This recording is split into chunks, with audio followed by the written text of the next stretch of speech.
Langit Ukraina kembali bersinar, bukan karena mentari pagi, tapi cahaya dari rudal-rudal yang menghantam pusat bantuan kemanusiaan. Serangan terbaru dari Rusia ini bukan sembarang serangan. Kali ini yang jadi target adalah jantung logistik bantuan, tempat di mana makanan, obat-obatan, dan harapan dikirim ke warga sipil. Selama berbulan-bulan, jalur distribusi bantuan dianggap sebagai zona abu-abu, bukan militer, tapi juga bukan sepenuhnya aman. Namun pada akhir Juni 2025, Rusia meluncurkan serangan besar ke area ini. Serangan yang tak hanya mengguncang Ukraina, tapi juga meja-meja rapat di markas NATO. Dan kini untuk pertama kalinya sejak invasi dimulai, Aliansi Barat menyatakan siap mengerahkan jet tempur F-35 untuk melindungi wilayah distribusi tersebut.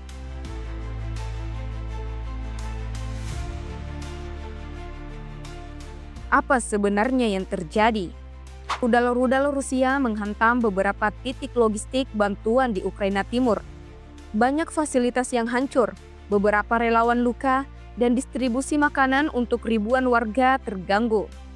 NATO, negara-negara anggota seperti Inggris, Polandia, dan bahkan Jerman mulai menyuarakan dukungan untuk langkah perlindungan udara. Jet tempur F-35 yang selama ini hanya menjadi simbol kekuatan, kini bisa turun langsung menjaga wilayah-wilayah kritis.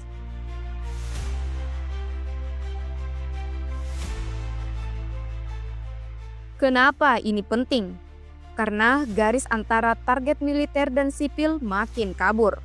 Dan dunia tak bisa lagi hanya menonton.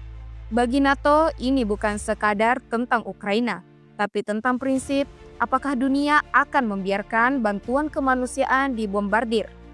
Serangan terjadi akhir Juni tepat saat Ukraina sedang bersiap menerima gelombang bantuan dari negara-negara Eropa. Lokasinya dekat perbatasan timur, titik transit utama, pasokan medis, dan makanan. NATO belum menyatakan perang, tapi sinyalnya jelas. Jika serangan ke pusat bantuan berlanjut, kemungkinan F-35 akan patroli rutin. Bahkan bisa saja terlibat langsung jika terjadi pelanggaran udara.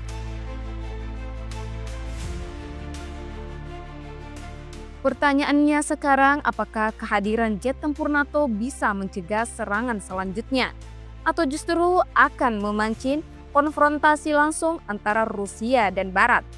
Konflik ini mungkin berubah wajah dari perang terbuka di darat menjadi ketegangan udara yang lebih luas. Tapi di balik semua itu, jangan lupakan siapa yang paling terdampak. Warga sipil, relawan, anak-anak yang hanya ingin hidup damai. Mereka bukan bagian dari militer, tapi mereka berada di garis depan penderitaan. Dan merekalah yang paling membutuhkan perlindungan nyata.